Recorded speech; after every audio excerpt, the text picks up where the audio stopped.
Am I the a-hole for not saving half-siblings I have no relationship with from foster care? My parents' marriage broke down 11 years ago. I, now 25 male, didn't see my dad once the marriage ended. He reached out a couple of times, but I told him I would never play happy families with him and the woman he cheated with, so he left me alone. There were times members of my extended family encouraged me to change my stance. Some even praised his affair partner and said I'd like her. I actually dropped the rope with many relatives who were pushing for this. There were others who didn't push or backed off when I said no, but they'd bring up dad occasionally. I knew he had other kids, never felt a need to meet them. Last year, my dad and his wife were involved in an accident. She died immediately, and he died a week later. Their kids were with our shared grandparents, but my grandpa has a criminal record, and the kids weren't allowed to stay with them. My aunts and uncles didn't step up. Everyone expected me and my wife to step up instead. Since we're married and both have stable jobs and we're young, it was seen as the perfect solution. They passed my name along to the caseworker and I was contacted once. I said no, which was accepted.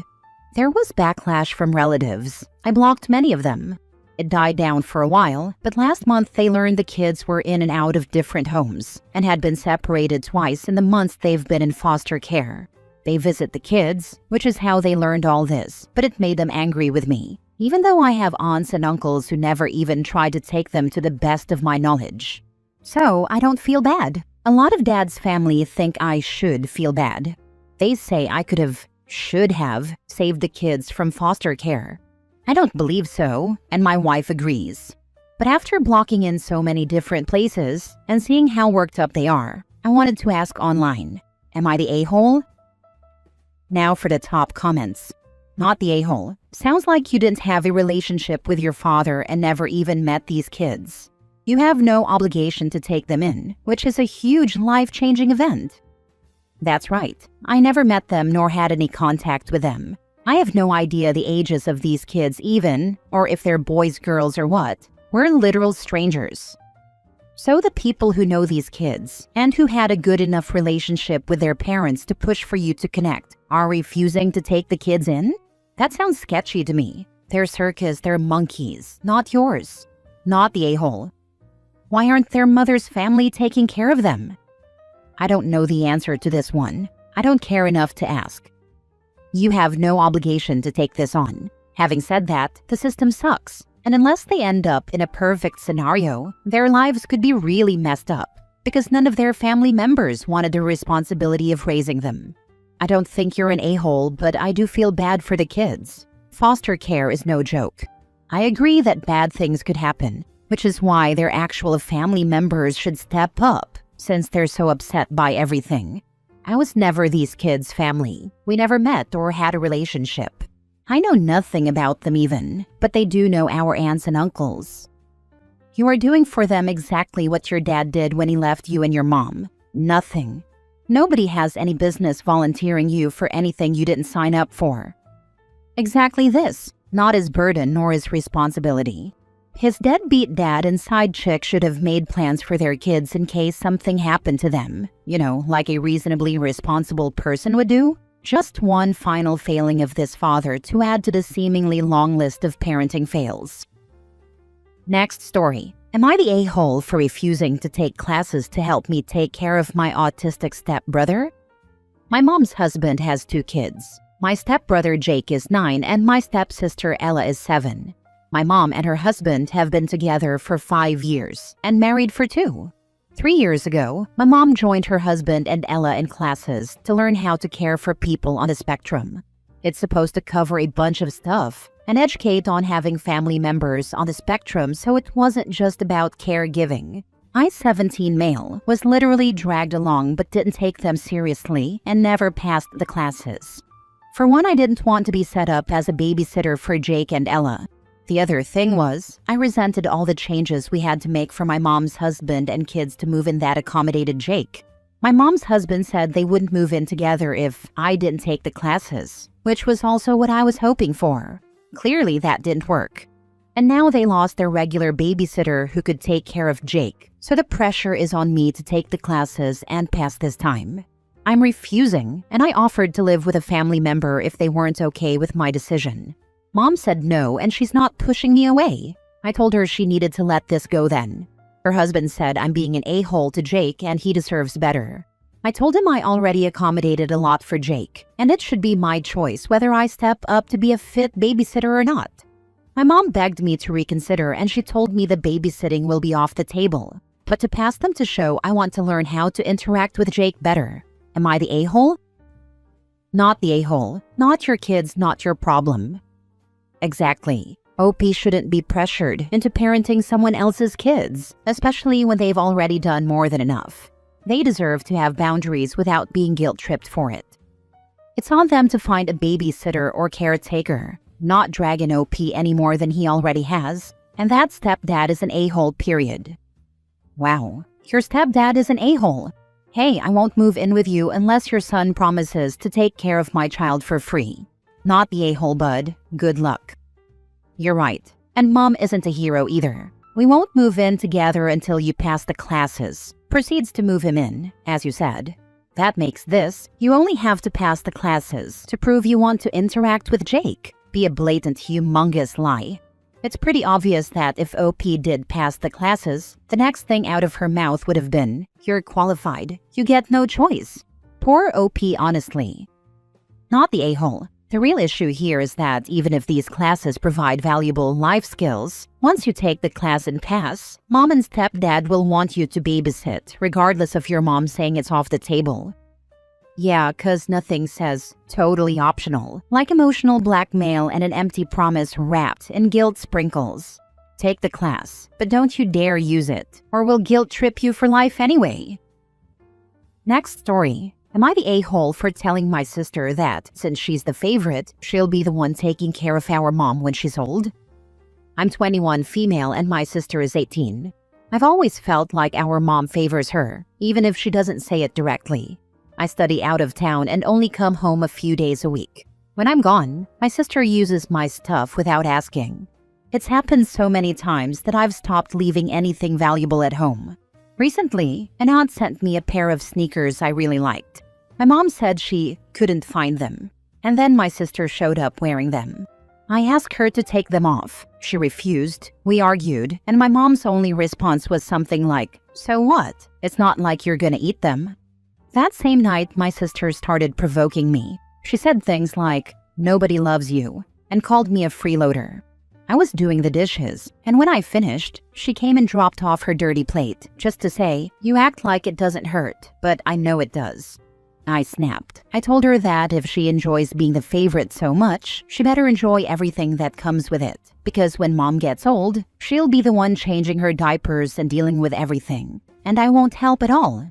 She went silent and locked herself in her room crying.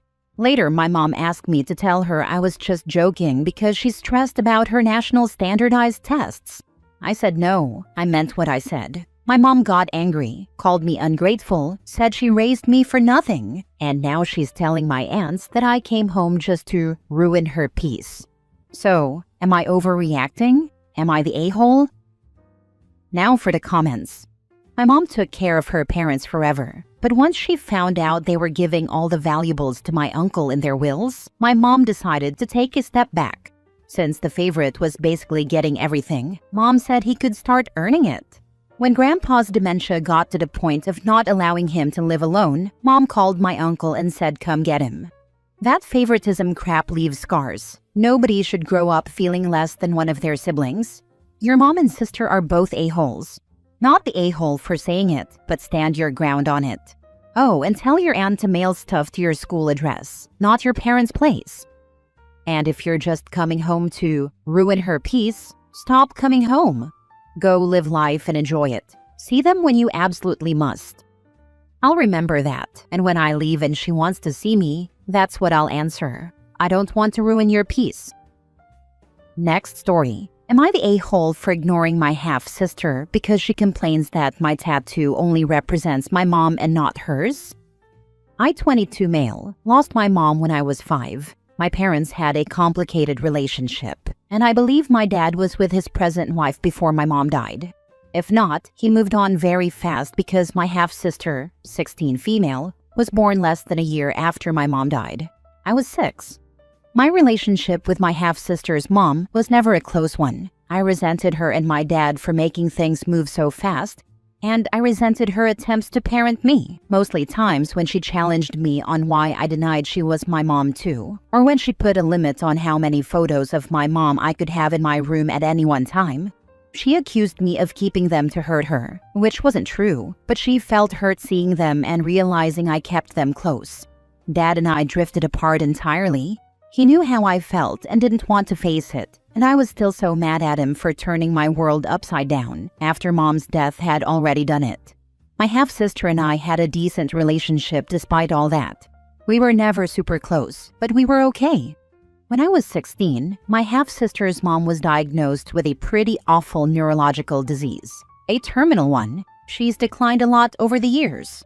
I've tried to be supportive of my half-sister, but I know she has some resentment toward me because I have not helped care for her mom. And once I moved out, I cut ties with my dad and her mom, but kept in touch with her.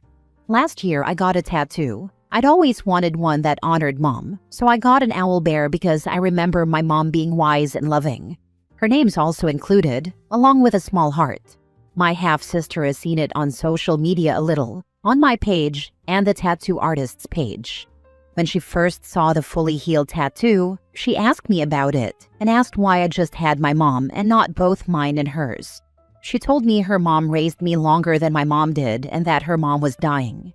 I explained that my relationship with her mom wasn't a good one, and she was never my mom. My half-sister didn't like my answer and pushed against it repeatedly and brought it up repeatedly. It reached the stage last month where I was tired of the fight and so close to telling her I really don't care about her mom's feelings or what's going on with her. I knew, given everything, that would be too far, so I started to ignore her. She refused to drop it and ignored my boundaries and attempts to change the subject.